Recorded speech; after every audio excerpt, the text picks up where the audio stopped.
What we wanted to do was fund the equipment for the art show, and then it was agreed that the money that was raised for the sale of the paintings would go back into the society.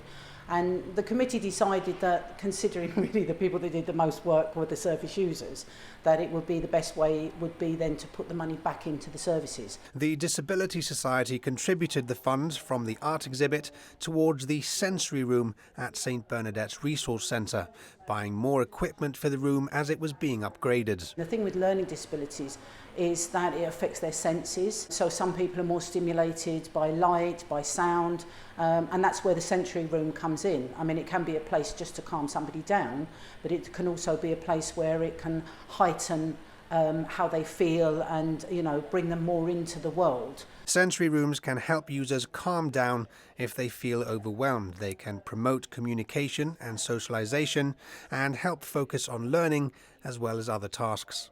This room is highly beneficial to anyone with these specific needs at the centre, as Tony explained. Our occupational therapist will provide a program and a plan in place that meets those needs that they have, and through the different various equipments that we have in this room in particular, we'll try and work with them on a one-to-one person-centred way.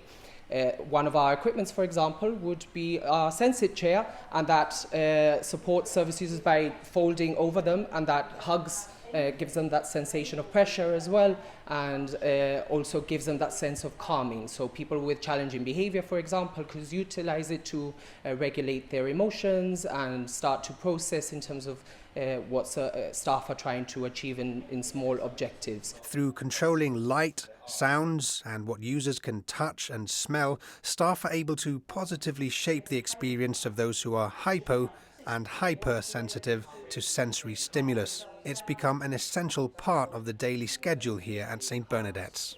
Within the centres programme, we use this multiple times a day, daily as well, with a lot of service users. At present, we have 30 service users, and this is used in the morning and in the afternoons as well. So we're ever grateful that we've got the equipment that we have. However, all this does come at a price, particularly some of the more high-tech gadgets around the room. Unfortunately, this is the issue, that any disability equipment is not cheap. And it just gets to a point where we have so many people here with disabilities that the cost of equipment and things is just skyrocketing. At present, we've got a good variety of equipment, thankfully, that we've been provided that we can utilise. Of course, we could do with more donations and ever developing this room so that the more service users who have access, we can meet different types of needs. For all this, I did wonder about what most mattered. What did the service users themselves think of the latest upgrades? Good, as far as we're aware. To work with the service users is just to do things that benefit for them. It's just basically what the society is here for. And, you know, we get very good feedback. We're always in touch with the staff.